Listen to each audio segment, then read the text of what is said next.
book lovers, welcome back to my channel. Next week is my booktube anniversary. I don't know if that's the right word, but basically I've been doing this for about a year now, and so today I wanted to celebrate a little bit by doing a fun challenge today.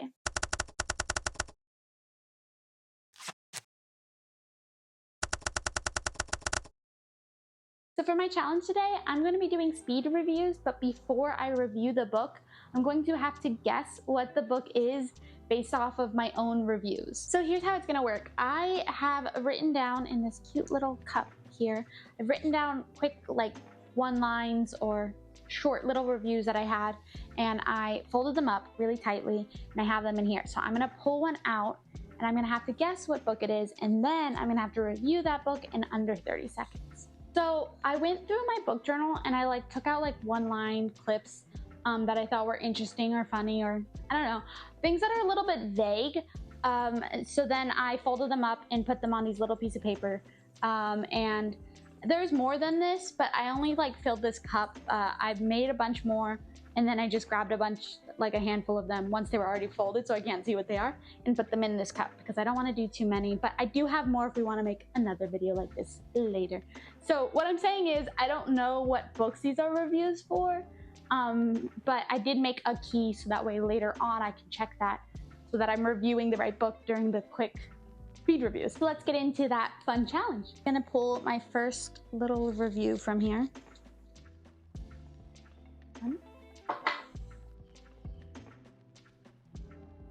And it said, "Rivals to lovers is better than enemies to lovers." And I will be thinking about this book for days. I don't know if you guys can see that. Okay, let's think. I do genuinely like Rivals to Lovers a lot better than Enemies to Lovers, so any Rivals to Lovers books I've read could be this one. But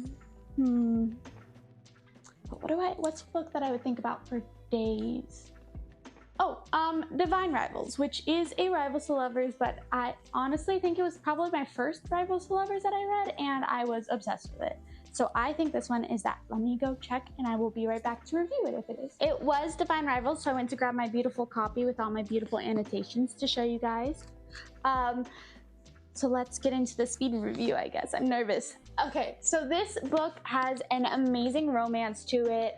They're newspaper writers, but they go to the war front, which there's war between gods, and I'm trying to think of enough to say about it, but it's really amazing. I love the way she tells the story through each chapter. It feels like it's really putting me into their world. I'm struggling so hard to review this in 30 seconds, but I love every bit of it, and I think you should read it. Since I don't have a counter, I'm gonna have my fiance, who is editing this video, add a little timer in the corner to show if I did it in 30 seconds, because I'm kind of just guesstimating based off the time on my video, but I was really nervous. So we will try again with the next one. So time for book number 2.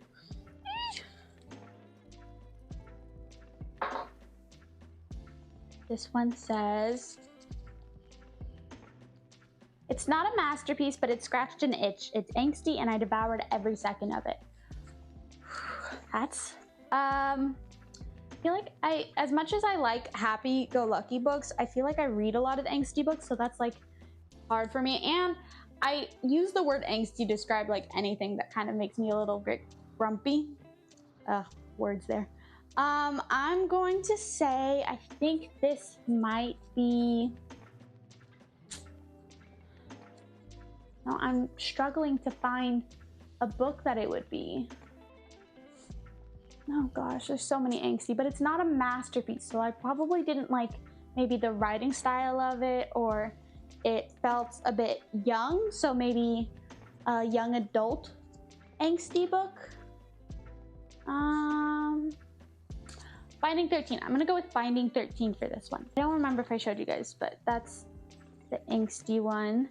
And it is in fact Binding 13. So I'm gonna go grab that book, and then I'm going to do a quick review of it. I got my copy of Binding 13, and so we're gonna try to do a quick 30-second review, and we're gonna start Now, Binding 13 is set in Ireland. It's a high school, like, teeny book, but it is dark. It is talking about abuse. The romance is really sweet in there, but there's, like, family things, domestic things that are going on, and the guy just wants to save the girl, and it's really beautiful, and I did like it. It's just, yeah, very angsty.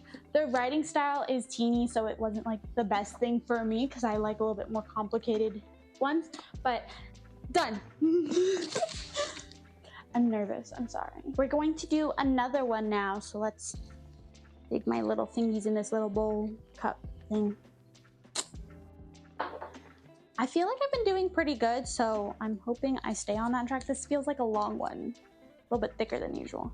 Okay, it says Sapphic dystopian books officially have my heart, which already gives me some good descriptors there. I don't know if you could see that. Let me see. Doesn't want to focus. Okay, Sapphic dystopian books officially have my heart. It has some good descriptors there, especially the Sapphic part, because I do like my Sapphic books and I tend to remember those better. But it has to be a dystopian. I'm thinking it might be Fable for the End of the World by Ava Reed. I don't know that I've actually read any other Sapphic dystopians. I want to, so if you have any recommendations for Sapphic dystopian reads, let me know, because I would love to read more. But let me check my key and I will be right back with that. It was Fable for the End of the World, and I love this book, so we're gonna start reviewing it now. Okay, Fable for the End of the World is if you liked Hunger Games, but you wanted, like, there to be more depth to the game master and, like, all of the government thing, instead of, like, just wanting to control everyone. There's a little bit more to the people working for them. Obviously it's Sapphic, it's gorgeous. I really liked the romance between the two characters, but I also felt like there was just so much more about this world that really pulled me in and kept me interested. I think that's all we have time for. Let's get into another one. I really have been doing well. I don't think some of them were as vague as I thought they might be during that, because, like I said, I don't really know many Sapphic dystopian books. If this book didn't have smut, I think it would become my entire personality. That's this one. Can you? There we go. Okay. This is a difficult one to guess, because I tend to switch up my personalities on a whim based off of what I read. So there's a lot that could be my personality, and I think there's a lot that has smut that I just don't personally read smut. So I have to think about this one, what it could be.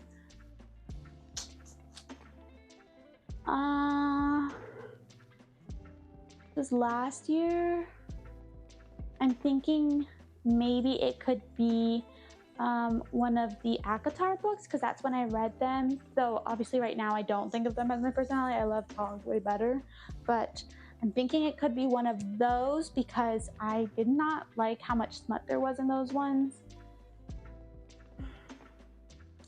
I don't really have a guess for this one. I can't think of a book that I'm, like, super obsessed with, but that the smut really threw me off. So I'm going to look at the key and come back with a review. It's mildly upsetting that I got this one wrong, because it was literally right behind me, but that was When the Moon Hatched by Sarah A. Parker. And I do love this book. It would become my entire personality. I just kind of forgot that it has smut in it. I think I blocked that out because it's a lot of pages, and I kind of just forgot that happened. But a really good book, and we shall review it now. So When the Moon Hatched is a very long, very lore-filled book, but it is a romantasy. There is a lot of romance to it. I don't want to give any spoilers away, because there's just so much to talk about this one, but basically the dragons are a really... I'm struggling, and I feel really bad that I'm messing this review up, but the dragons become moons when their owners pass or something like that. It's been a long time, I'm sorry. And then they crash down on the earth if something happens, or I don't remember. I'm so sorry. I'm very flustered. I don't think I did that well, and I don't think I even did it in 30 seconds. So I didn't guess it, and I didn't give a good review, but I love this book. Go read it. Thank you, and I'm excited for book 2 next year. We're gonna do another one here. Got really flustered in the last one, so I hope I know this one because I don't want to be like that. I got too panicked. Okay. This says, I will never be whole again. Every seed the author planted has bloomed in unison. Okay. I think I already know what this one is. I'm gonna show you. There we go. I'm thinking this has to be Kingdom of Ash because no spoilers here, but I do feel like Sarah J. Maas had set up a lot throughout the series that then came together really well in Kingdom of Ash and made it like the most beautiful conclusion to the series. So I'm gonna check that and then I'll be right back to review. It was Kingdom of Ash. I don't have a copy to show you, so I'm just gonna do a quick spoiler-free review if I can about Kingdom of Ash, which is the last book in the Sarah J. Maas Throne of Glass series. Okay, we will start now. Kingdom of Ash. Oh my god, I don't know how to talk about this book without spoiling things. It broke my heart and then it sewed it back together and then it did that like 30 more times and then I cried because I realized I would never be able to read more of this series ever again and that I had to let these characters go, which I haven't. I'm still rereading the series, but it was the perfect ending to a really, really good series, and I was really happy with it. And I don't know how much time I have left because I didn't check the time, so I'm going to assume I'm done with my review now, but it was really, really, really good and you should read it. Let's grab another one of these. I tried to film another one, but I dropped it, so we're gonna do this. Very carefully grab these out. This says, I mean, I knew what would happen. You would think I wouldn't cry. I don't know why sometimes I write my reviews like I'm talking to a friend or something. Like, who am I talking to like this? Why is it so casual? Which it should be, it's a journal, whatever. Let's see, I knew what would happen. You would think I wouldn't cry. The obvious comes to mind of if he had been with me, maybe, because, I mean, I knew from the beginning what's about to happen. There's a lot of books that I feel like I always can like tell what's going to happen and then I still get very upset because I'm very emotionally connected to these characters, and even though I know where the plot is leading, I get very upset. But I'm gonna go with the obvious, which is if only I had told her. So let me check that and I'll be right back. I can't remember if I had just said if he had been with me or if only I told her, which are from the same series but different books. But it was if he had been with me, which is this gorgeous edition I have here. And so I don't know if I got that right, but we will find out when we do the replay and edit it. I'm gonna go with the obvious, which is if only I had told her. The obvious, if only I had told her. If only I had told her. Now on to the review part of it. Let's start now. This is a teeny, I don't know if you can call it romance. I would say it's a romance book, but you know what's gonna happen from the beginning of the book, and yet you really don't want it to happen. It's a beautiful, like, I don't know, high school, it's teeny. It's gonna have drama and things that I don't typically like in books, but it was really good writing and I still cried. I think I'm really good at guessing, but I don't think I'm very good at speed reviews, so I tried my best. Let's do another. Do a few more, and then we'll be done with this. Let's see. A long one. When a book is over 800 pages, I expect it to have some sort of effect on me. I just want to forget this whole experience. I can be a little harsh on my books sometimes, but only in my journal. I don't usually post things like this. I don't want people to see that sometimes I hate books. I know that's normal, and as a reviewer, it shows the authenticity of, like, not liking every book you read, but I just feel really bad reviewing a book and putting something out there that's negative in general, so I feel a little embarrassed about that review already. Let me think of what books it could be. I'm not gonna name any besides the actual book it is, if I can think of what the actual book is, because I don't want to out myself for more books I hate. Hold on. Over 800 pages is a good indicator here. I'm trying to think of what books I've read that are over 800 pages. Obviously, there's some books in the Tog series, I think, that are over 800, but I love all of them. When the Moon Hatched, but I love that one too. What would I have wasted reading 800 pages of and not liked? Another Sarah J. Maas book. I think it's House of Blood and... I don't remember what it's called. The first one in the Crescent City series, I did not like that one. So let me see. That's it, but it probably is. I was right. It is the first book in the Crescent City series. I don't have that either, so I'll show a picture of the cover here. And that is House of Earth and Blood, I think. I already forgot. I just looked at it on my spreadsheet and I forgot. So we will review that. I feel bad doing bad reviews. Let's do it. House of Earth and Blood is, I think, the worst of Sarah J. Maas that I've read. And that's just like, she's always like half naked and there's a lot of sex and there's a lot of like, I don't know if grungy is the right word, but it's very like angsty. The book is angsty, and not in the way that I like books to be angsty. It just feels morally and just all around wrong to me as a book. So that's that. Okay, that last one was rough for me, so we're gonna pull another, and if this was a good one, a good review, we're gonna stop there because I want to stop on a good note, but we gotta do one more review. Let's see what this says. Another long one. Those are not good sides for me right now. It says, hurts my heart, angsty. I feel so tense reading this. 0 out of 10 experience. We'll be reading book 2 anyways. I'm so sorry. I can't show you that. Yep. There we go. I think I'm really tense and anxious because of that last one. I don't like doing bad reviews. Okay. Angsty, hurts my heart. We'll be reading book 2 anyways. 0 out of 10 experience. These are all a little vague for me. I do tend to read book 2 in a series, especially if it's a longer series. I don't like giving up after just one book. So, just because it usually picks up after the first book. I mean, think of Akapar, the first book I didn't like very much, but the rest I liked. Let me think. Ooh, angsty made me tense.